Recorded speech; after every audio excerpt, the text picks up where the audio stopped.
Okay okay बच्चा, आज क्या करना है?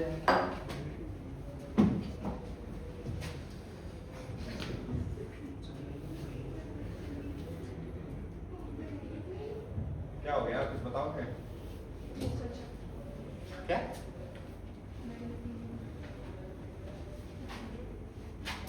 हाँ बच्चा, आज हम करेंगे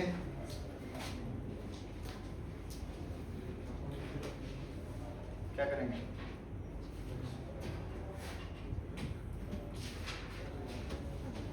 आइए, chapter 4 moving charges and magnetism. एम क्या है बालिका, मान जाओ। मूविंग चार्जेस एंड मैग्नेटिज्म, ये हमारा चैप्टर 4 है। इसमें सबसे पहले हमारा टॉपिक आएगा चार्ज। तो आप एक चीज देखिए, चार्ज दो स्टेट्स में हो सकता है, रेस्ट में और मोशन में। मोशन में दो केसेस हो सकते हैं, एक यूनिफॉर्म मोशन, एक नॉन यूनिफॉर्म मोशन। हाँ बच्चों, any ideas what is non uniform motion? Uniform motion is a situation in which velocity, speed and direction are constant. Non-uniform motion in which there is acceleration. ठीक, जिस case में velocity लगातार change करती रहे वो case हमारा non uniform motion का। अब सबसे पहली चीज, अगर एक चार्ज रेस्ट पे है तो वो सिर्फ इलेक्ट्रिक फील्ड जनरेट करेगा, यूनिफॉर्म मोशन में है तो, और नॉन यूनिफॉर्म में है तो EM waves या रेडिएशंस। अगर कोई चार्ज, जैसे रदरफोर्ड ने क्या कहा था, इलेक्ट्रॉन न्यूक्लियस के अराउंड घूमिंग एंड घूमिंग, तो बोहर ने क्या बोला, इफ चार्ज इज घूमिंग then accelerated motion going, accelerated motion going, charge energy lose करेंगे, न्यूक्लियस से टकराएंगे। लेकिन वो वाली चीज नहीं थी। तो अगर चार्ज एक्सेलरेटेड मोशन में है तो एनर्जी लूज करेगा। तो ये इस चैप्टर का एक हल्का सा इंट्रोडक्शन है। आई होप आपने यहाँ चैप्टर का नाम नोटिस किया हो, moving charges and magnetism. That means if a charge is in motion then it creates magnetic field around it. ठीक, तो हमें इसी बात पे जोर देना, बहुत ज्यादा, इतना जोर भी नहीं देना। ठीक है, तो आइए, इसमें सबसे पहला टॉपिक हमारा है फोर्स ऑन मूविंग चार्ज। ठीक है, तो आपके पास एक चार्ज है क्यू, मैग्नेटिक फील्ड में मूव कर रहा है, तो फॉर्मूला होगा फोर्स का क्यू v क्रॉस b, या force on the charge is Q v b sine theta. तो थीटा क्या है? Angle between velocity vector and magnetic field. I hope किसी को प्रॉब्लम ना हो। v, ये कौन सी वेलोसिटी है? This is velocity of charge with respect to observer. ठीक, प्लीज याद रखिएगा v क्रॉस b में v रिलेटिव वेलोसिटी।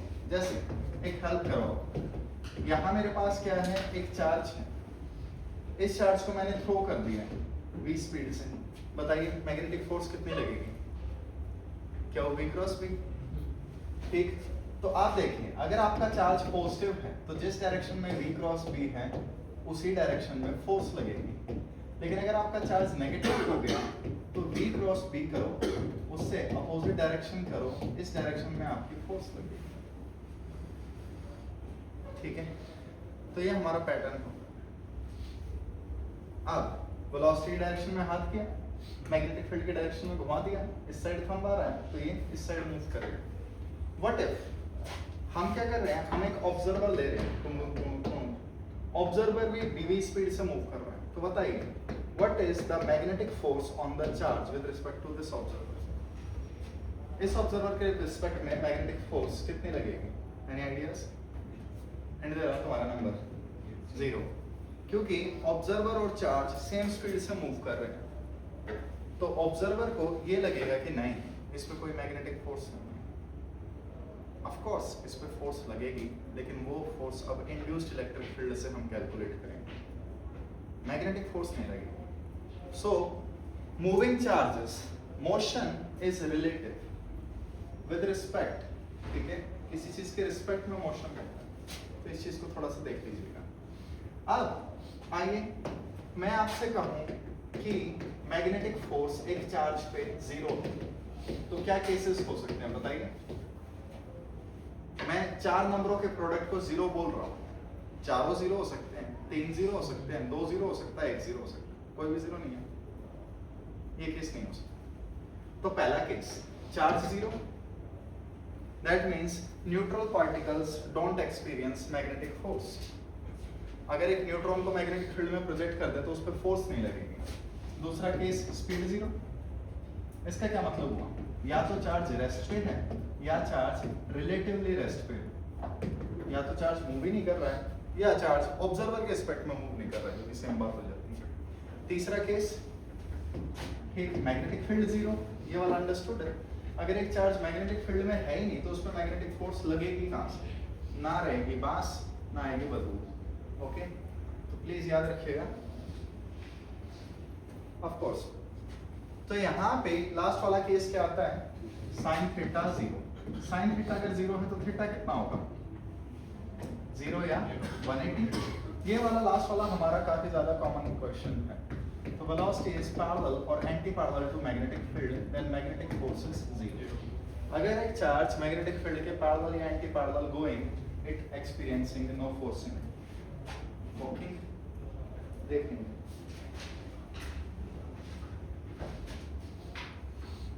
ओ बेटा देवदास, तेरा मुंह काफी देर से नीचे है, क्यों डिप्रेशन में है? क्या साथ साथ नोट से पढ़ रहा है क्या? नॉर्मल बच्चे परेशान क्यों है, दुखी क्यों है? जिंदगी में जो नहीं है उसको छोड़ के सब कुछ तो है तेरे पास। देखो, बस खुश रहे। अरे दुख देने के लिए तो दुनिया है। ठीक, आइए, the next is trajectories of charge. Trajectories anyone? ਕੀ ਹੁੰਦੀ ਹੈ trajectory? शाबाश, path followed, shape of path।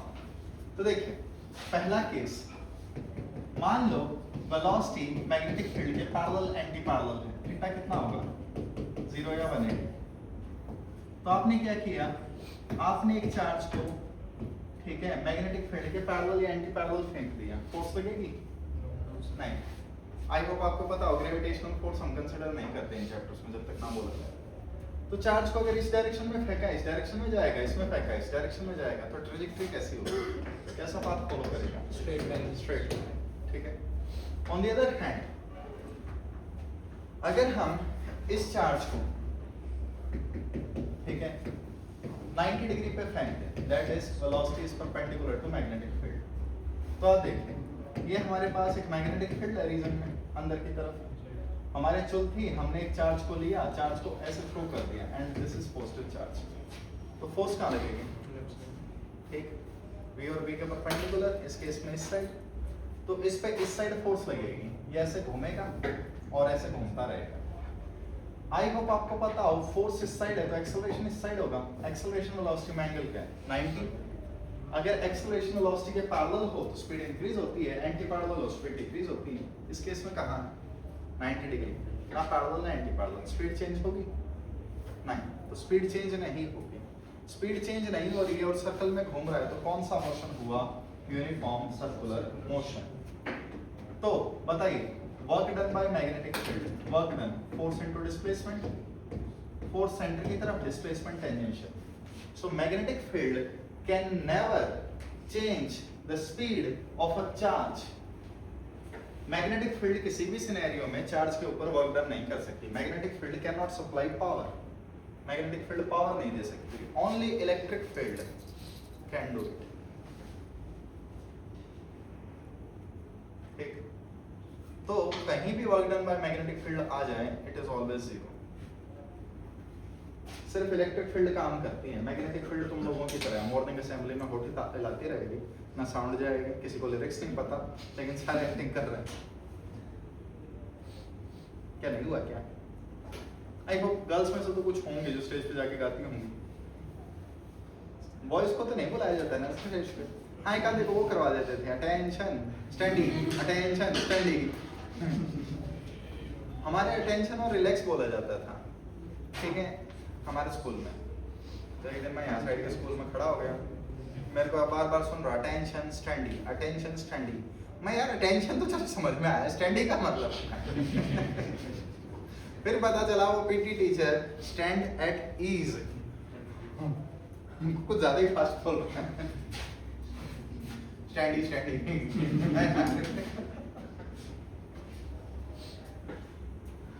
कोई कई बार मैंने सोचा है कि स्कूल में पीटी टीचर ही लग जाऊं, बिना बात के बच्चों के कमर को मारने में जो मजे है ना। एक वो पाइप से लेके चलो, पीवीसी पाइप मिले बैठा तो आई थिंक इन पीटी टीचरों को तो पीटने की ही मिलती है। किसने खाया पीटी टीचर से खींच के? अबे कौन से जमाने, किसी ने तो खाया होगा। अरे मैं तो 4th क्लास से पिटता है, जहाँ से मेमोरी याद है मेरे को। कोई बात नहीं बच्चों, ठीक है, वापस आइए। अब केस 3 को थोड़ी देर के लिए छोड़ दीजिए, हेलिक्स को। हाँ भाई, एक चार्ज घूमिंग एंड घूमिंग, प्लीज याद रख लेना, this magnetic field is external magnetic field. एक चार्ज जब घूमेगा तो वो खुद की मैग्नेटिक फील्ड भी क्रिएट करेगा। मैं खुद की बात नहीं कर रहा हूँ, एक्सटर्नल की बात कर रहा हूँ। कई बच्चे फॉर्मूले कंफ्यूज कर देते हैं एक दूसरे को आपस में। आइए वापस, तो यहाँ पे एक पार्टिकल घूम रहा है, तो मैं कह सकता हूँ नेट फोर्स कौन सी है? Magnetic force. Net force ma होती है, a यहाँ ac है, तो नेट फोर्स क्या बन गई? सेंट्रीपेटल। फॉर्मूला पुट करवाइए, q v b sin 90 is equal to mv square by r। उड़ा दिया, तो यहाँ बचा mv बोले तो मोमेंटम इज bqr। प्लीज याद रखिएगा, मोमेंटम होता है साड़ा बकरा, ठीक, तो मेरे को तो ऐसे याद है बकरा पी, bqr rqb, जैसे भी याद करो देख लेना जी। हाँ तो बच्चों, अब एक चीज बताइए, एक चार्ज पार्टिकल घूमिंग एंड घूमिंग, उसकी काइनेटिक एनर्जी कितनी होगी? कितनी काइनेटिक एनर्जी होगी? तो काइनेटिक एनर्जी का फॉर्मूला बताइए। काइनेटिक एनर्जी का फॉर्मूला क्या है? हाफ mv स्क्वायर, p में बताइए, p square by 2m, p की वैल्यू बताइए, बकरा। प्लीज याद रखिएगा, इस चैप्टर में मैं थोड़ा फास्ट में बोल जाता हूँ। काइनेटिक एनर्जी इज बकरा स्क्वायर बाय 2m। कोई पूछना चाहे क्या बकरा है तो अपने आप देख लेना प्लीज। ये वाला one of the most common formula है। अगर मैं तुम्हें कह दूं अलग अलग पार्टिकल सेम काइनेटिक एनर्जी के साथ फेंक दिए, तो रेडियस का रेशियो बताओ। तो इस फॉर्मूले से देखना, ये फॉर्मूला आपको ड्यूअल नेचर वाले में भी मिलेगा। अब काइनेटिक एनर्जी का एक और फॉर्मूला होता है इन चैप्टर्स में, which is q delta v, और which one will be equal to बकरा स्क्वायर बाय 2m। तो जैसे मैंने आपसे क्वेश्चन पूछा कि एक मैग्नेटिक फील्ड में अल्फा पार्टिकल, प्रोटॉन, इलेक्ट्रॉन सारे के सारे सेम पोटेंशियल से एक्सेलरेट करवा के थ्रो करती हैं, तो kinetic energy Q delta we होगी। सबका v सेम होगा, सब सेम मैग्नेटिक फील्ड में है, ये सेम होगा, बाकी चीजें यहाँ से कंपेयर कर देना। तो जब भी एनर्जी की या पोटेंशियल की बात करें, आपको ये फॉर्मूला यूज करना है। घुमा फिरा के किसी और मेथड से लेके आओगे, यही बात बनेगी। ओके, थोड़ा सा देख लेना। अब एक चीज बताइए, मैंने एक चार्ज थ्रो किया, वो चार्ज ऐसे गया, मैंने एक दूसरा चार्ज थ्रो किया, वो दूसरा चार्ज ऐसे गया। Which one is more deflected? 1 और 2 में कौन सा ज्यादा डिफ्लेक्ट हुआ है? ठीक, तो प्लीज एक चीज देख लेना, जिसका रेडियस छोटा होगा ना, उसमें डिफ्लेक्शन ज्यादा होगा। ठीक, जिसका रेडियस छोटा होगा वो जल्दी जल्दी मुड़ेगा, जिसका रेडियस बड़ा होगा वो देर से मुड़ेगा। कई बार बच्चे पता नहीं क्यों सोच लेते हैं कि मोर रेडियस मींस मोर डिफ्लेक्शन। ना, ताती है ना। ओके, तो ये कुछ वर्ड्स वगैरह याद रखना है यहाँ। अब दोबारा देखिए, हमारे पास क्या है? mv इज इक्वल टू बकरा bqr। प्लीज याद रखना, दिस इज v परपेंडिकुलर। अगले केस में हम वेलोसिटी परपेंडिकुलर वाली नहीं लेंगे, कंपोनेंट होगा उसका, ठीक है। v sin थीटा रखेंगे v की जगह, थोड़ा सा ये चीज देख लेना। तो रेडियस का फॉर्मूला क्या हुआ बच्चों? mv upon qb। ये फॉर्मूला काफी कॉमन फॉर्मूला है, आप में से मैक्सिमम को याद भी होगा आई होप। फिर एक पार्टिकल सर्कल में घूमेंगे, यूसीएम करेंगे, time period, distance, by speed. Please एक चीज देखिएगा, अगर आप उसी चार्ज को बार बार थ्रो कर रहे हैं तो वेरिएबल सिर्फ आर और वी है। मैंने रेडियस डबल किया तो मुझे स्पीड डबल करनी पड़ेगी, तो radius double speed double, time period पे कोई इंपैक्ट नहीं पड़ेगा। तो टाइम पीरियड का फॉर्मूला क्या होगा, 2 पाई m ओवर क्यू बी, ये टाइम पीरियड का फॉर्मूला होगा हमारे पास। ठीक है, कभी भी इंस्टेड ऑफ दिस वन इससे देखो, अगर आपने चार्ज चेंज नहीं किया तो एम क्यू चेंज नहीं होंगे, वही मैग्नेटिक फील्ड है, इसलिए टाइम पीरियड सेम रहेगा। तो इस टाइप के क्वेश्चन आ जाते हैं, एक चार्ज को v स्पीड से फेंका, टाइम पीरियड d है, डबल स्पीड से फेंका, हाफ से फेंका, टाइम पीरियड कितना होगा। तो उन क्वेश्चंस का थोड़ा सा ध्यान रख लीजिएगा। तो प्रॉब्लम किसी को नेक्स्ट, इसके बाद हमारे पास है case 3। The third case is helix. Helix कब बनता है, जब थीटा कितना 0, 90, 180 इन कबूतरों के अलावा कोई भी। प्लीज याद रखिएगा, हम हमेशा वेक्टर्स के बीच में एंगल 0 से 180 के बीच में लेते हैं। ठीक है, ओके यस सर। तो एक्यूट या ऑब्ट्यूज इन्हीं की बात कर रहा हूँ, बीच वाले एंगल्स की बात नहीं कर रहा। तो अब देखो, लेट जस्ट से ये हमारे पास एक मैग्नेटिक फील्ड है, हमारे चुल हुई, हमने एक बुल को ऐसे फेंक दिया थीटा एंगल पे। ठीक, तो अब ये बीच का बंदर है, आप इसे ऐसे भी थ्रो कर सकते हो। ओके, तो ये वेलोसिटी ऐसे है, अब वेलोसिटी धोबी का कुत्ता ना नीट का ना जई का इसने सड़ेले जोक ऐसी आई थी, कोई बात नहीं बच्चों, जाने दो।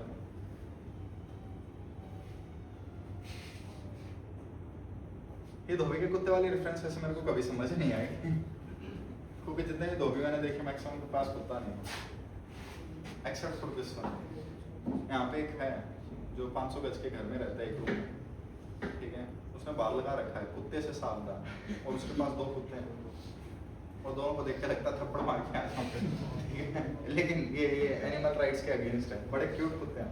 ठीक है, इट्स लाइक चोर घर में आए चोरी करने, कुत्तों को देखा, कुत्तों को चोरी करके इतने क्यूट है। तो उस चीज को बाद में डिस्कस करेंगे। आइए यहाँ पे वेलोसिटी के कंपोनेंट लो बच्चों, क्या क्या कंपोनेंट है। ठीक, v cos थीटा, ये कौन सा कंपोनेंट हुआ, पैरेलल, और ये v sin theta, this one is perpendicular component. हाँ बच्चों, ये पैरेलल कंपोनेंट है, इस पे फोर्स कितनी लगेगी, 0। ये कैसे मूव करेगा, स्ट्रेट लाइन। ये वाला ये यूसीएम में मूव करेगा। तो आपको आगे भी जाना है और घूमना भी है, तो घूमते घूमते आगे जाओ।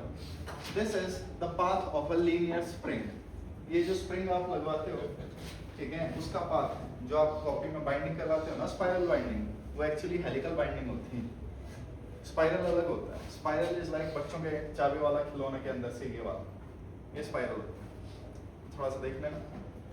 ठीक, लगातार 2 कंसेक्यूटिव सर्कल्स के बीच में जो डिस्टेंस होता है, हम इस डिस्टेंस को पिच कहते हैं। अगेन यहाँ से यहाँ जाने का टाइम पीरियड वही रहेगा 2 पाई m बाय क्यूबी, क्योंकि टाइम पीरियड स्पीड पे डिपेंड नहीं करता और टाइम पीरियड का रेसिप्रोकल साਡਾ फ्रीक्वेंसी होता है। ओके, तो चलो ये बात भी समझ में आया, कोई बात नहीं। रेडियस का फॉर्मूला क्या हो गया यहाँ। तो बच्चों देखो, यहाँ पे हमारे पास 2 रेडियस हैं, एक रेडियस ऑफ हेलिक्स और दूसरा रेडियस ऑफ कर्वेचर। रेडियस का फॉर्मूला क्या लिखा था हमने पिछले केस में, mv बाय क्यूबी। तो क्या यहाँ मेरा v लिखना ठीक है, शाबाश। v का कौन सा कंपोनेंट आना चाहिए, perpendicular. This is radius of helix. If I ask you radius of curvature, it will be, sorry बोलिए, it will be mv by q B sin theta. ये दोनों चीजें अलग अलग हैं, थोड़ा सा देख लेना। एक बहुत पुराने प्रीवियस ईयर में आ चुका है और उसका आंसर पहले वाला दे देते हैं कई बुक वाले, जबकि नीचे वाला होना चाहिए। Radius of helix and radius of curvature R different things, दोनों में sin स्क्वायर थीटा का रेशियो है, तो इस वाले में थीटा नीचे आता है। मैं इस चीज पर डिस्कस नहीं करूंगा, थोड़ा देख लेना। अब चलो कोई बात नहीं। What is pitch? Pitch is distance in 1 cycle. ठीक है, आई होप आपको स्क्रू गेज याद हो। स्क्रू गेज के स्क्रू को जितना घुमाएंगे उससे ये थिम्बल वाला पार्ट, आगे वाला पार्ट जितना आगे या पीछे मूव होता है एक रोटेशन में, उसे पिच कहते हैं। सेम गोज इन हियर, ये भी पिच होती है। तो पिच इज आगे लेके कौन जा रहा है, ट्रैवल वेलोसिटी, या फिर pitch is 2 pi r cot theta. कई बच्चों का इस फॉर्मूले से आंसर नहीं आता क्योंकि इसमें r की वैल्यू वो mv/q भी रख देते हैं, जबकि वैल्यू आपको पुट करनी चाहिए mv sin theta bye q। तो इस चीज को थोड़ा सा देखिए। These are helix. Next. हाँ बच्चों, अब थोड़ा सा और डिटेल में डिस्कस करें। आइए। The next topic is velocity selector. Velocity selector, इसके जो फॉर्मूला है मैं पहले ही बता दूं, those are same as velocity of light in electromagnetic wave. तो इलेक्ट्रोमैग्नेटिक वेव में जो क्वेश्चन आते हैं, यहाँ जो क्वेश्चन आते हैं नियरली सेम बनते हैं। What is velocity selector? It is the selected velocity at which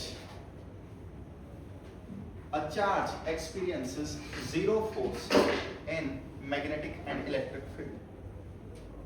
ठीक, देखो सबसे पहले एक साइंटिस्ट थे लॉरेंट्ज, उन्होंने क्या देखा कि अगर एक चार्ज इलेक्ट्रिक फील्ड में है तो उस पर इलेक्ट्रिक फोर्स लगेगी, अगर एक चार्ज मैग्नेटिक फील्ड में है तो उस पर मैग्नेटिक फोर्स लगेगी, अगर एक चार्ज दोनों में है तो उस पर क्यू ई और क्यू वी क्रॉस भी लगेगी। तो लॉरेंट्ज ने क्या कहा, इलेक्ट्रोमैग्नेटिक फोर्स जो एक चार्ज पे लगती है that is called a Lorentz force. ठीक, ओके। लेट जैसे मैंने 100 क्वेश्चन दिए, आपने 150 क्वेश्चन अपने एक दोस्त से चिपका लिए, बाकी 50 दूसरे से चिपका लिए और असाइनमेंट पे अपना नाम लिख दिया।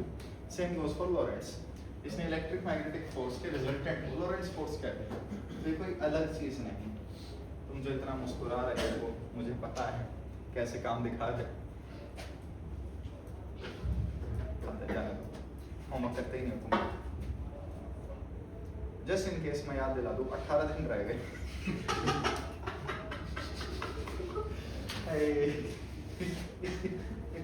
क्यों तड़प मची?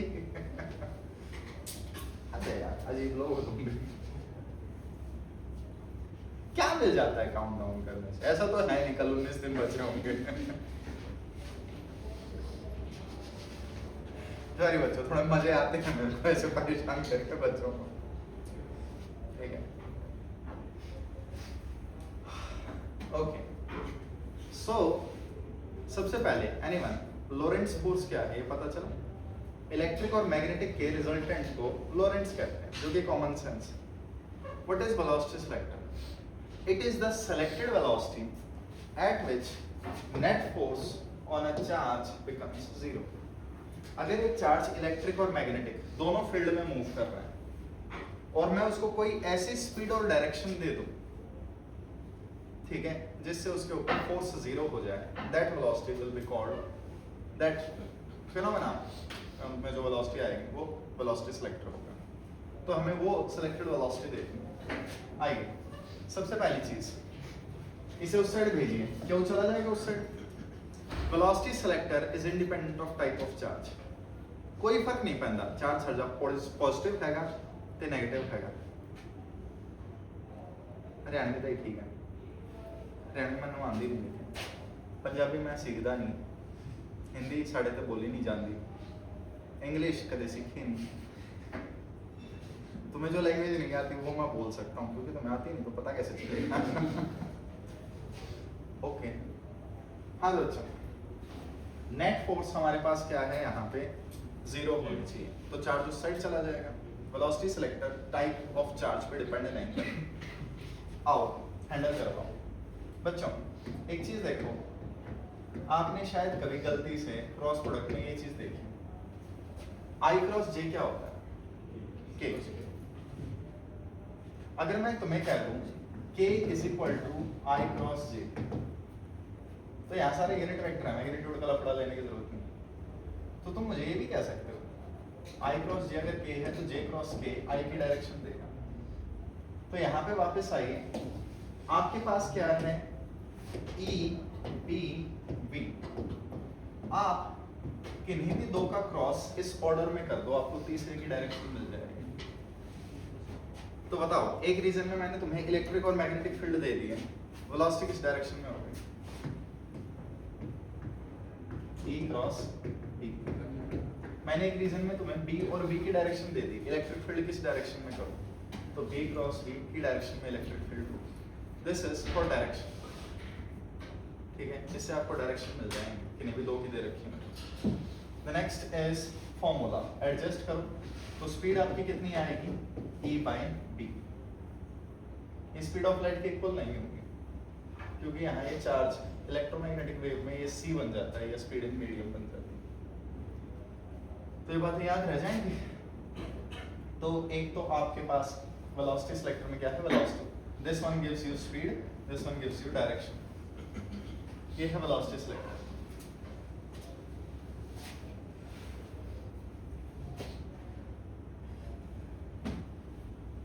ओके, नेक्स्ट, अब मैंने आपको ये एक रीजन दे दिया, इस रीजन में या तो E है या B है, कोई एक है, दोनों नहीं, और कोई है, ये कंफर्म है।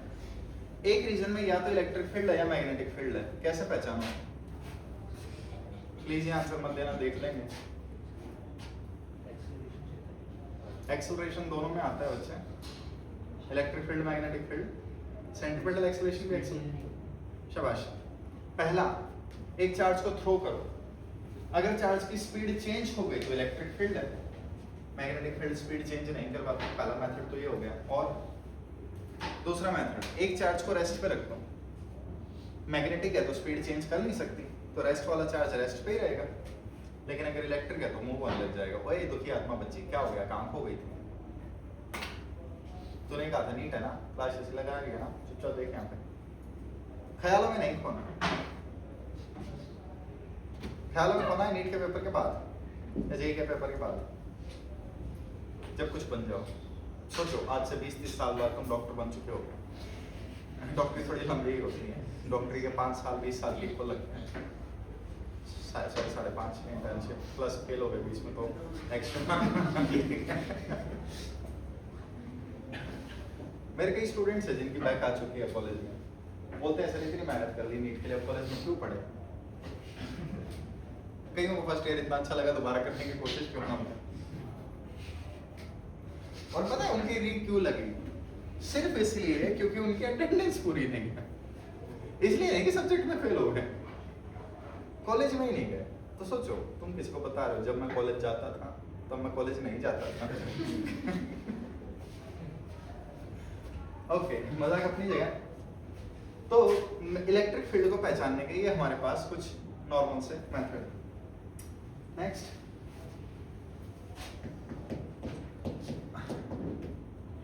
याद है कुछ? क्या है ये? Fleming's left hand rule. तो लेट जस्ट से हमारे पास फ्लेमिंग है, ये फ्लेमिंग हो गया, कुपोषित है, 1 साल हो गया ना अभी तक। तो ओके, ये फ्लेमिंग है, ये फ्लेमिंग का लेफ्ट हैंड है, तो मैं ड्राइंग को मजाक नहीं उड़ाएगा, पीट दूंगा, ठीक है? सो ये फ्लेमिंग का लेफ्ट हैंड रूल है। सबसे पहले लिख देता हूँ ये सारे, ये वो गेंदे का फूल पता नहीं कौन सा, सनफ्लावर कौन सा फूल लग रहा है पता नहीं। तो ये हमारे पास थंब हो गया, ये फर्स्ट फिंगर हो गई, और ये सेकंड फिंगर या मिडिल फिंगर हो गई। तीनों को म्यूचुअली परपेंडिकुलर रखना, ठीक? थंब किसकी डायरेक्शन देता है? मैग्नेटिक फोर्स की, हमेशा एग्जैक्टली नहीं, it shows magnetic force on positive charge, ठीक है? प्लीज याद रखिएगा, Fleming's left right hand 12th के सिलेबस में नहीं है, 10th के में वहां से पूछे जा सकते हैं। और यहाँ कौन होगा? फर्स्ट फिंगर की डायरेक्शन में magnetic field external of course, और यहाँ कौन होगा? ठीक, यहाँ मोशन ऑफ पॉजिटिव चार्ज होगा, या इस डायरेक्शन में current.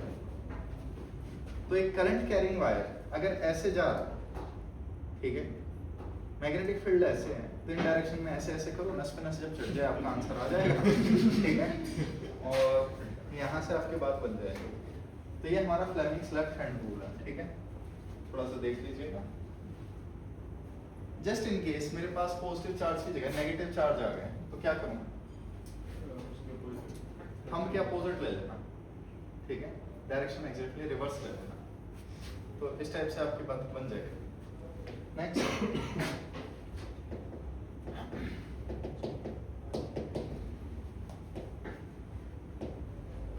Next is magnetic force on current carrying wire.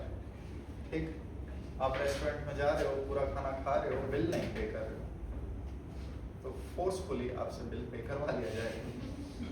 तो जब आप बिल नहीं देते तो आप पे फोर्स लगती है। ठीक है, तो पहले तो किस्मत अच्छी होती थी, वो बर्तन धुलवा के छोड़ देते थे। आजकल वो कूटते हैं, और ऊपर से गूगल पे जब से आया है किसी दोस्त से कह पे करवाना पड़ता है।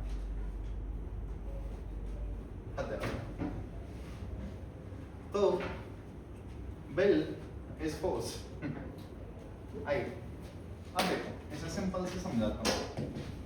यहाँ आपके पास क्या है, एक वायर हो गई, थोड़ी सी इसने दारू पी रखी है, कोई बात नहीं। तो वायर में यहाँ से करंट ऐसे जा रहा है। इतने सड़े हुए जोक मेरे इतने अच्छे अच्छे जोक जा रही है, उस पर तू हंसा रही, कोई बात नहीं, मुझे किसको कुछ याद आ गया होगा। तो बालकों, एक चीज देखिए, यहाँ पे वेक्टर कौन कौन है। मैं इस फॉर्मूले के डेरिवेशन पे नहीं जाना चाहता, लेकिन आपके पास फॉर्मूला था क्यू वी क्रॉस टी। तो वहां हमने क्या किया, क्यू की जगह डी क्यू ले लिया, वेलोसिटी की जगह dl बाई dt ले लिया, और यहाँ b ले लिया, dq बाई dt करंट। तो फोर्स का फॉर्मूला एक्चुअली आया है I dl क्रॉस t से, वहां से फोर्स का फॉर्मूला आया है। तो करंट की डायरेक्शन में हाथ करो, मैग्नेटिक फील्ड की डायरेक्शन में घुमा दो, ये फोर्स की डायरेक्शन। लेकिन जब आप ये वाला फॉर्मूला लिखते हैं तो इस फॉर्मूले में L क्या हो जाता है, effective length. Effective length is like displacement perpendicular to magnetic field. अगर मैं बिल्कुल शॉर्ट टर्म्स में समझाने की कोशिश करूं, डेफिनेशन में आप प्रॉब्लम ढूंढ सकते हैं, लेकिन आओ देखो, ये एक वायर कहां से स्टार्ट हुआ, यहां से कहां तक जा रहा है, यहां तक। यहां से पकड़ो और यहां तक इसे खींच दो, ये डिस्प्लेसमेंट हो गया। क्या ये डिस्प्लेसमेंट मैग्नेटिक फील्ड के परपेंडिकुलर है? इसलिए इसे हम क्या कहेंगे, इफेक्टिव लेंथ। तो अब इंस्टेड ऑफ दिस वन आप सीधा ये मान सकते हो, आपके पास एक वायर ऐसा, ठीक। आइए ट्राई करते हैं।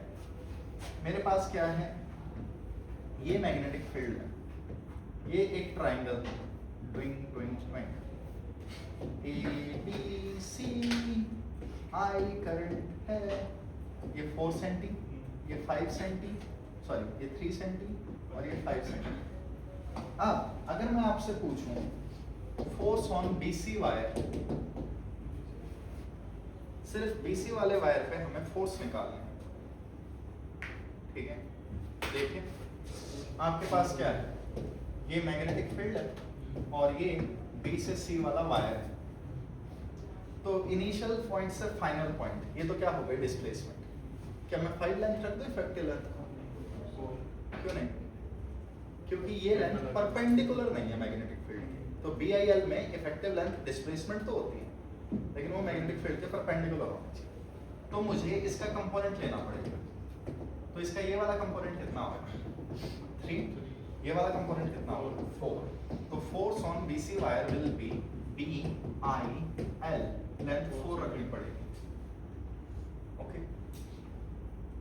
अब इसका एक कंपोनेंट यहां आएगा, ध्यान से देखो, ये वाला करंट मैग्नेटिक फील्ड के पैरेलल है ना, और याद करो फ्लेमिंग में तीनों उंगलियां परपेंडिकुलर होती हैं, कोई भी पैरेलल नहीं होती,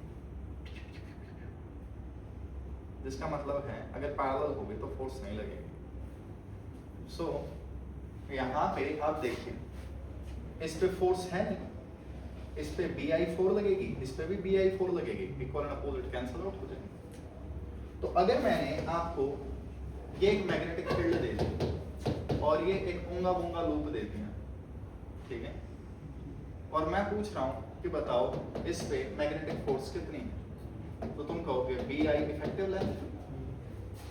तो जहां से स्टार्ट कर रहे हो वहीं पे घूम के वापस आ रहे हो ना, तो आंसर कितना आएगा, 0। तो प्लीज याद रखिएगा, मैग्नेटिक फोर्स हमेशा 0 होगी किस पे, करंट कैरिंग लूप पे। कब, जब मैग्नेटिक फील्ड क्या हो, कांस्टेंट। अगर मैग्नेटिक फील्ड कांस्टेंट नहीं है तो ऑफ कोर्स नहीं बात बनेगी, ठीक है। आई इस पे एक क्वेश्चन आता है, एग्जैक्टली इस टॉपिक से रिलेटेड नहीं है लेकिन मैं समझाना चाहता हूँ। ये एक वायर है, इसमें करंट जा रहा है आई नॉट, ये एक लूप है, इसमें करंट जा रहा है आई। बताइए ये एक लूप है, क्या इस लूप पे मैग्नेटिक फोर्स जीरो होगी? क्यों नहीं होगी? क्योंकि आप देखिए ये आपके पास एक लॉन्ग वायर है, एक वायर से मैग्नेटिक फील्ड कितनी होती है? म्यू नॉट आई अपॉन 2 पाई ना, अभी वाइट-साइड लॉ से बताया नहीं है लेकिन फॉर्मूले थोड़े से रैंडम चलेंगे आगे पीछे। तो क्या मैग्नेटिक फील्ड कांस्टेंट है? नहीं, स्पेस वेरिएबल। तो वायर के पास मैग्नेटिक फील्ड ज्यादा होगी, वायर से दूर मैग्नेटिक फील्ड थोड़ी कम होगी। तो इस वाले वायर पे फोर्स ज्यादा लगेगी, इस वाले पे कम लगेगी, ठीक है। तो फोर्स हमेशा जीरो कब होती है? जब लूप हो और मैग्नेटिक फील्ड कांस्टेंट। ये दो कंडीशन है, इन्हें थोड़ा सा चीज देखते हैं। अब इसके बाद आइए बियट-सैवर्ट लॉ। हाँ भाई, बायट-सैवर्ट लॉ क्या बताता है? अरे बता दो क्या बताता है बायट-सैवर्ट लॉ? ट्राई करो। क्या देता है बायट-सैवर्ट लॉ? बात को ट्राई करो, देखो बेशक लास्ट लेक्चर हो, बेशक छुट्टी होने वाली हो 1 घंटे में, लेकिन 1 घंटा बोलते तुम्हारी जो किडनी निकल जाती है ना, ठीक है, 40 मिनट तू मेरे को यहाँ करेक्ट कर रहा है जाके पूरे चैप्टर में, ठीक है कि नहीं? एक वो रील नहीं चल रही आजकल, ओए प्रोफेसर इतनी बदतमीजी ना कर कि खुद को अपनी मौत का कारण बना ले, कुछ चल रहा है, मैं समझा नहीं, डायलॉग इधर उधर हो गया।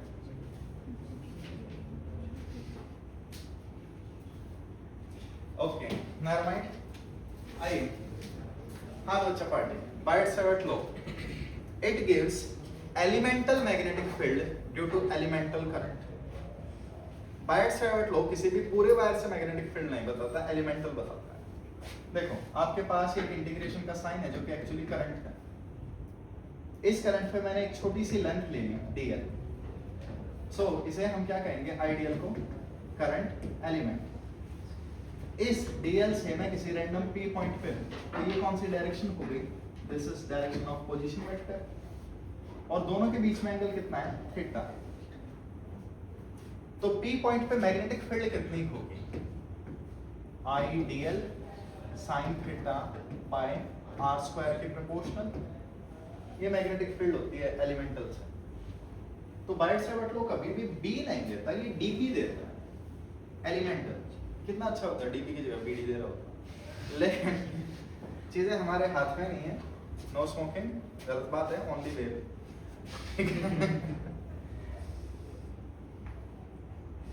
क्यों इतने सीरियस हो? क्या पिछले टीचर ने किसी ने डांट दिया क्या? आई थिंक क्रैश कोर्स में तो कोई नहीं डांटता, अपार्ट फ्रॉम एक आधे साइको टीचर के अलावा। सारे टीचर साइको। नेवर माइंड, आइए वापस। हाँ बच्चों, ठीक है, dB ideal sin theta by r square होता है। प्रोपोर्शनलिटी हटाएंगे, क्या आएगा? म्यू नॉट अपॉन 4 पाई, सबको 4 पाई चाहिए, सबको नींद आ रही है, ठीक। I d l sin theta by r square. Anyone, what is biot? Biot is CGS unit of current. Syllabus में नहीं है, बस वैसे ही बता रहा हूँ, ठीक है। करंट की CGS यूनिट बायट होती है। एनीवन, म्यू नॉट अपॉन 4 पाई की वैल्यू 10⁻⁻⁷। आई होप यूनिट निकाल सकते हो।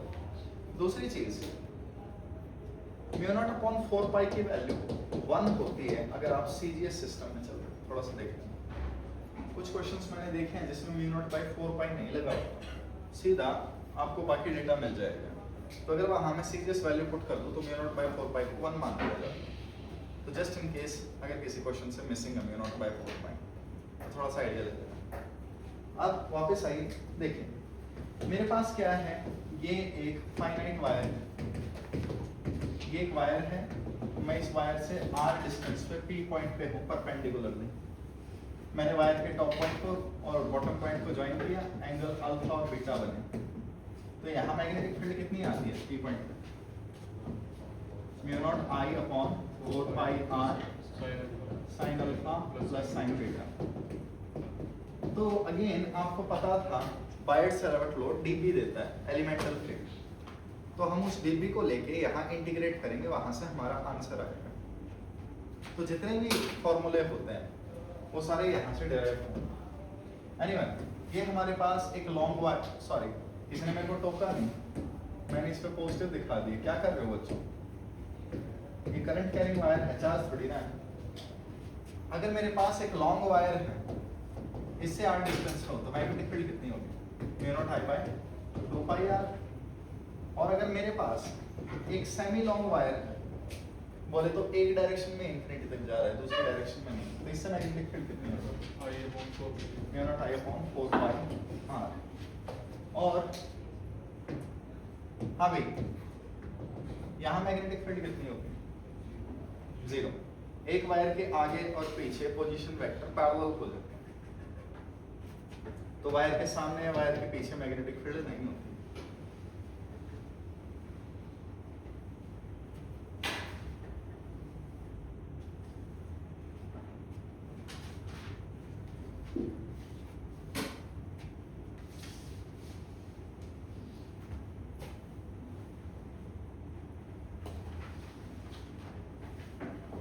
ठीक है, इसके बाद बच्चों कुछ फॉर्मूले देख ही लो। ये तुम्हारे पास एक रिंग है जिसमें करंट फ्लो हो रहा है, सेंटर पे मैग्नेटिक फील्ड कितनी होगी? Mu naught I upon 2r। इसमें पाई नहीं आता है क्योंकि ये पाई पाई का मोहताज है।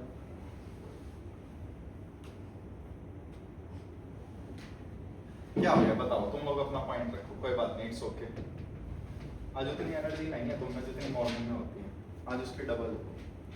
ठीक है, मॉर्निंग में तुम्हारे पास 0 होती है, तो रीजंस बताओ क्या बात है? ठीक है, क्या 5 मिनट पहले छोड़ दूंगा तो एग्रीड? अब तो थोड़ी एनर्जी दिखा दो। अरे 155 पे सारे निकल लोगे यहाँ से, बोलो। ठीक है चलो ठीक है, 145 पे 5 मिनट पहले छोड़ दूंगा, एग्रीड? यस, थैंक यू बच्चे। बेटा 155 अलग होता है। ओके आइए, चलो ठीक है, थोड़ी सी एनर्जी दिखा दो, 20 मिनट में छोड़ दूंगा।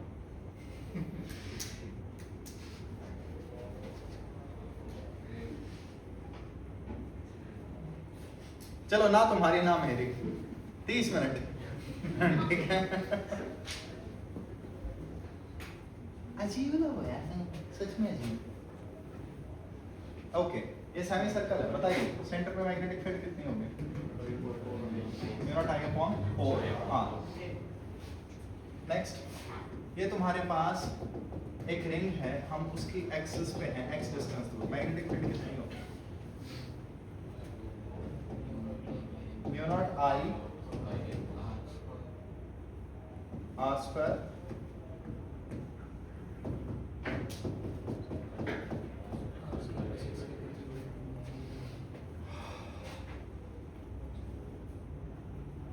कंफर्म करो, x को 0 रखो, x को 0 रखते ही वो आंसर आना चाहिए। ठीक, लाओ इसी बात का बोतल खोलो, के जो पाप उन्हें खोलो और BC BS को डिवाइड कर दो, बताओ क्या आंसर आएगा? ये कॉमन क्वेश्चन है, इस क्वेश्चन का आंसर आई होप आप याद भी रखें।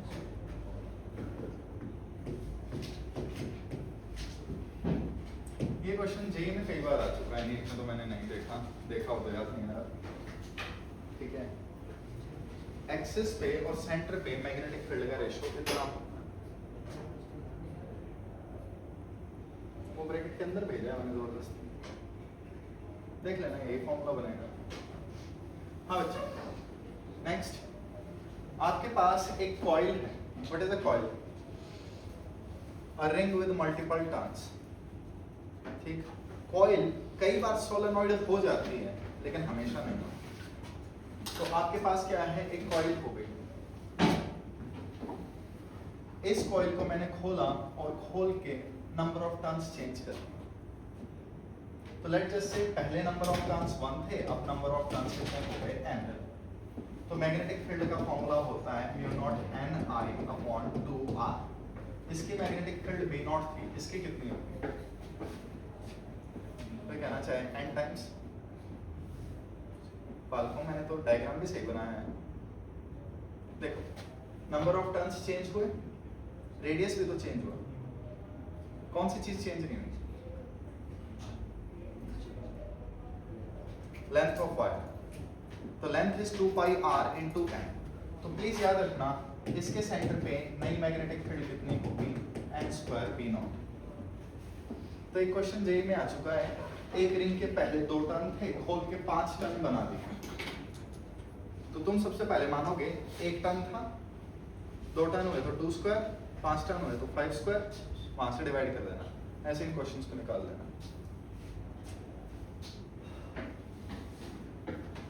ओके, इसके बाद ACL एम्पेयर सर्किटल लॉ। ठीक है, Ampere circuital law is kind of similar to Gauss's law. ठीक, आपके पास क्या है? एक मैग्नेटिक फील्ड है B, उसका इंटीग्रल कर दो। कौन सा इंटीग्रल कर रहा हूं? Line surface volumetric line integral of magnetic field over a closed loop is equal to, किसके इक्वल होगा? Mu naught times current enclosed in that loop, इसके इक्वल। मैग्नेटिक फील्ड किस पे डिपेंड करेगी? सब पे, इनसाइड या आउटसाइड। ठीक, इसका आंसर किस पे डिपेंड करेगा?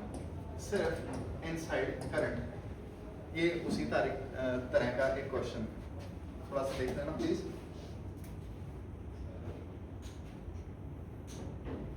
ओके, आइए तो बच्चों, ये आपके पास एक करंट कैरिंग वायर है, मुझे यहाँ पे मैग्नेटिक फील्ड चाहिए। तो सबसे पहले मैं एक लूप बनाऊंगा, इस लूप को क्या नाम देंगे? Ampere's loop. फिर मैं B डॉट DL करूंगा। आई होप आपको पता हो, अगर एम्पेयर सर्किटल लॉ से मैग्नेटिक फील्ड निकाल रहे हो तो ऐसा लूप चूज करना है जिसमें मैग्नेटिक फील्ड का मैग्नीट्यूड कांस्टेंट।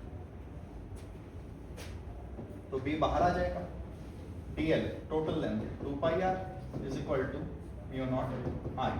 तो ऐसे हम लॉन्ग वायर से यूजिंग ACL मैग्नेटिक फील्ड निकाल सकते हैं।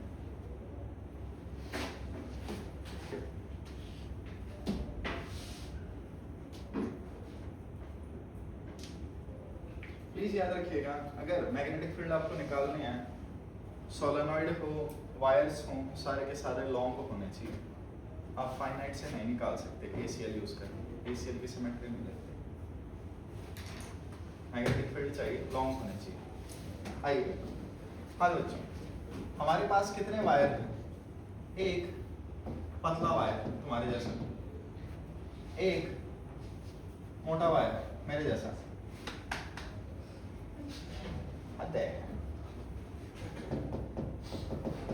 एक खोखला वायर सबके जैसा। ठीक है, it is like a pipe. एक आयरन की पाइप हो गई, उसके करंट लगा दिए तो करंट सिर्फ बाहर सरफेस से जाएगा। और एक होलो थिक वायर, ठीक, जैसे एक मोटी सी फूंकनी ले ली, फूंकनी। ये हमारे पास 4 वायर हैं। अगर मैं किसी भी वायर के बाहर हूं तो वो वायर थिन वायर की तरह एक्ट करेगा। तो मैग्नेटिक फील्ड आउटसाइड कोई भी आपके पास हो, mu naught I by 2 pi r, यही फॉर्मूला रहेगा। किसी भी वायर के बाहर, किसी भी वायर के सरफेस पे हो, आउटर मोस्ट सरफेस पे, फॉर्मूला क्या होगा? म्यू नॉट I बाय 2 पाई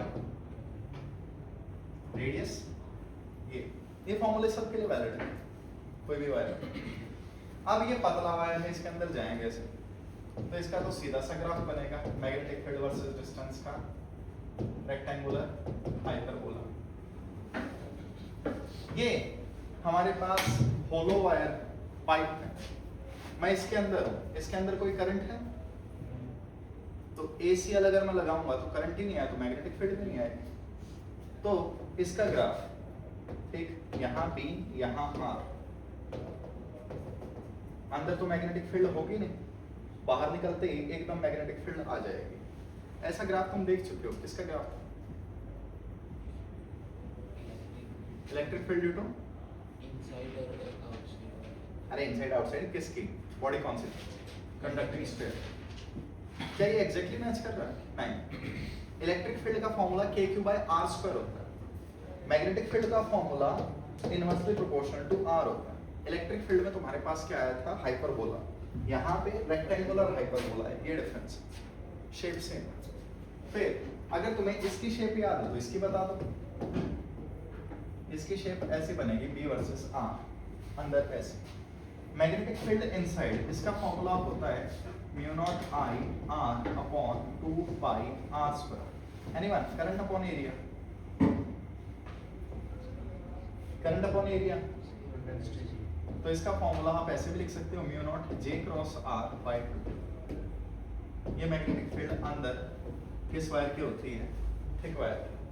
अगर मैं तुमसे कह दूं तुम्हारे पास एक वायर है, अंदर मैग्नेटिक फील्ड बताओ, सोच समझ के बताना कौन सा वायर होगा। थिन तो हो नहीं सकता, उसके अंदर जा नहीं सकते, वो thin. So this one is default wire. अगर आपसे क्वेश्चन में कह दे आपके पास एक वायर है, तो आपको अपने आप उसे वो थिक वायर मान के चलना। ये पाइप हो गई। आई होप इसमें कोई सेंस ना हो, इसे नोट्स से देखना। तो ये आपको केसेस याद रहने चाहिए सबके। अब वापस आइए, द नेक्स्ट इज सोलेनॉइड। तुम्हारे पास एक फेरोमैग्नेटिक मटेरियल है, तुमने एक वायर दिया और उस वायर को इसके अराउंड में लपेट दिया, इसकी लेंथ काफी ज्यादा हो जाए, so this becomes a solenoid. ठीक है, प्लीज याद रखिएगा इस चैप्टर में हम सारे करंट डीसी करंट पास कर रहे हैं। अगले और उससे अगले चैप्टर्स में एसी करंट आना शुरू हो जाएगा। नोट कीजिएगा, ये एक थिक वायर है और इसके अंदर से करंट जा रहा है। एसी वाले चैप्टर में अल्टरनेटिंग करंट आ जाता है और अल्टरनेटिंग करंट सिर्फ सरफेस से मूव करता है, अंदर से मूव नहीं करता, इसलिए एसी के वायर पतले होते हैं।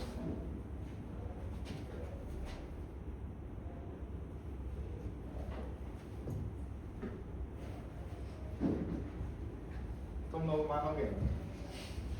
ठीक है, जिसका मुझे था इंतजार वो घड़ी आ गई तो गई। लो बच्चों, तुम भी क्या याद रखोगे, सेकंड भी देखो। ठीक है, उसमें सिर्फ मिनट दिख रही थी, तुम्हारे लिए मैं टाइम स्लो करता हूँ। तुम्हें घड़ी देखनी है, पहले इस्तेमाल करें फिर विश्वास करें। क्यों चाँद गए? आगे वापस। तो आपके पास क्या है, यहाँ पे एक, ठीक है, घड़ी के अलावा सोलेनॉइड। हाँ भाई, सोलेनॉइड के अंदर मैग्नेटिक फील्ड कितनी होती है? μ0Ni। प्लीज याद रखना, ये अंदर होती है और लॉन्ग सोलेनॉइड होनी चाहिए। अगर मैं एंड पॉइंट्स पे हूँ तो मैग्नेटिक फील्ड μ0Ni/2 होती है। तो सोलेनॉइड की मैग्नेटिक फील्ड का ग्राफ कुछ ऐसा बनता है, बीच में कांस्टेंट और एंड पे निकलते ही आधा। फिर सोलेनॉइड की दिक्कत क्या है, एंड पे मैग्नेटिक फील्ड आधी हो जाती है। कैसे ठीक करें? तो एक बार एक पर्सन था, ठीक है, उसे डर लगता था बेड के नीचे से आके कोई हाथ पकड़ ले।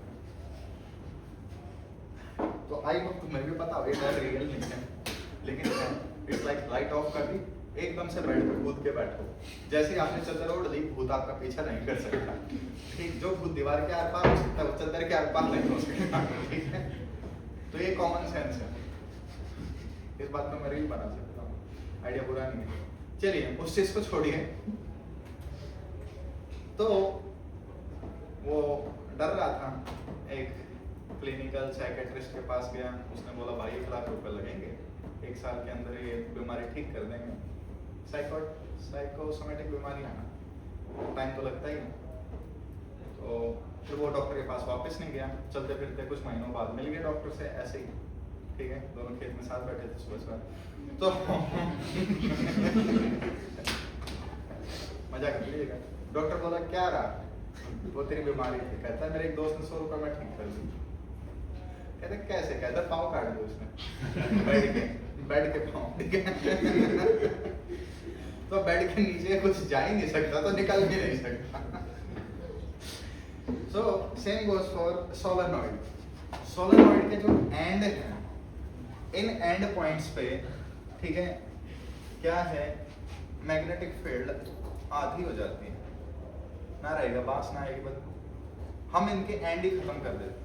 आपके पास एक सोलेनॉइड है, उसे पकड़ा और उसे घुमा के ऐसे बंद कर दिया, दैट इज टोरॉइड। तो बच्चों, ये आपके पास एक सर्कल, ये आपके पास दूसरा सर्कल, आपने सोलेनॉइड को घुमा डाला, लाइट जिंगल आला, ठीक है।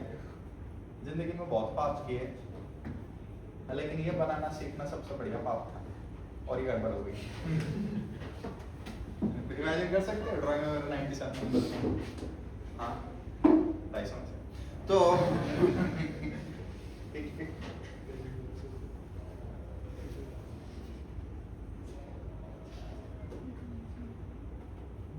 हाँ भाई, कोई डाउट किसी को? ओके, वापस आइए। इसके बाद torque on current carrying coil. तो प्लीज याद रखिए, what is a dipole? Dipole क्या था? Equal and opposite charges separated by distance. यहां हमारे पास एक डाइपोल आएगा, मैग्नेटिक डाइपोल। मैग्नेट के डाइपोल दो होते हैं।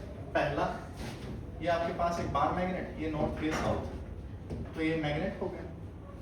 दूसरा, आपके पास ये करंट कैरिंग कॉइल, ये कॉइल है, इसमें करंट फ्लो हो रहा है, तो आपने इसे, ठीक है, एक मैग्नेट मान लिया। Both of these are magnet. ये अलग बात है, इसके लिए हम मैग्नेटिक डाइपोल मोमेंट यूज करते हैं और इसके लिए हम मैग्नेटिक मोमेंट यूज करते हैं। तो बच्चों, अगर मैग्नेटिक मोमेंट की वैल्यू निकालनी हो तो प्लीज मीना याद रख लेना, INA, Indira Gandhi national airport. So Meena याद रह जाएगी। नेक्स्ट, यहां ये फॉर्मूला अलग होता है। दूसरी चीज देख लेना, अगले चैप्टर में मैग्नेटिज्म एंड मैटर में डाइपोल मोमेंट को एनसीईआरटी में म्यू से रिप्रेजेंट करते हैं, क्योंकि m लफड़े कर देता है। m पोल के लिए होता है, m मास के लिए होता है, m हाँ भी होता है, नेवर माइंड। लेकिन तो एनसीईआरटी में डाइपोल मोमेंट के लिए म्यू सिंबल, लफड़े नहीं होने चाहिए सिंबल्स में। अब आइए, एक डाइपोल आपने इलेक्ट्रिक फील्ड में रख दिया, कांस्टेंट इलेक्ट्रिक फील्ड में, फोर्स कितनी लगती है? बोलिए, हिंट तुम्हारे नंबर्स 0। देखा, हिंट पे काम कर देते हो। जाओ देखो, ये मेरे पास एक कांस्टेंट मैग्नेटिक फील्ड है, मैंने इसमें करंट कैरिंग लूप रख दिया। एक लूप है जिसमें करंट फ्लो हो रहा है। ओ भाई साहब, कहां गुम हो? सारे तुम्हारी क्लास में इधर उधर गुम है, क्या क्या सोच क्या रहे हो तुम लोग? तुम्हारी गलती नहीं है, वैसे मैं अपने टाइम में भी ऐसे ही गुम रहता था। मेरे भी टीचर्स मुझे उठा के लाते थे कि आ जा बेटा, वापस आ जा जहाँ पे भी है। फिर मुझे वो याद आता है कि एक बार युधिष्ठिर के भाई पानी पीने गए थे और फिर वहां को बबुला क्या था, उसने क्वेश्चन पूछे थे युधिष्ठिर से। कौन था वो? चक्षु, पता नहीं, मेरे को महाभारत की याद नहीं आ रही। उन्होंने क्वेश्चन पूछे थे और उन्होंने बोला था सबसे तेज चीज दुनिया में क्या है? क्या आंसर था युधिष्ठिर का? मन। मन सबसे तेज है, greater than speed of light speed है, ठीक है। तुम्हारी गलती नहीं है, तुम बस टेलीपोर्ट नहीं हो पाते, तुम्हारे पास एनीवेयर डोर नहीं है वरना यहीं भाग देते। टाइम मशीन होती तो टाइम फास्ट कर देते हैं, घंटा टाइम मशीन होती तो क्लास लगा रहे होते। ठीक है, आएगा वापस। एक बार मैंने 11th वाले कबूतरों से पूछा था, मैं तुम्हें टाइम मशीन दे दूं तो क्या करोगे? उनका आंसर था नीट का पेपर लेके आएंगे। मतलब मैंने तुम्हें न्यूक्लियर बॉम्ब दे रखा है और तुम भाई फुलझड़ी चला रहे हो। हाँ दोस्तों, ये हमारे पास एक लूप है, anyone current carrying loop uniform magnetic field में फोर्स कितनी होगी? 0 BIL 0 का फॉर्मूला क्या होता है? P cross E। तो बताइए यहाँ टॉर्क का फॉर्मूला क्या होगा? M cross B। ठीक है,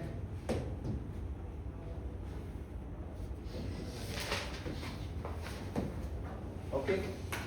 आइए इसके बाद M की वैल्यू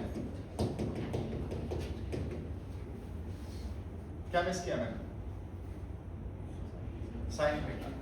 तो फॉर्मूले को प्लीज याद रख लेना, T से तेरे बिना साइन थीटा। ठीक, मीना बिना बिना तेरे बिना साइन थीटा। और टाइम अभी तो बच्चों नहीं मूड है क्या? चलो ठीक है, इतना ही करते हैं। मूविंग कॉइल गैल्वेनोमीटर रह गया, वो नोट से देख लेना प्लीज। भुंडी शक्ल मत बनाया करो।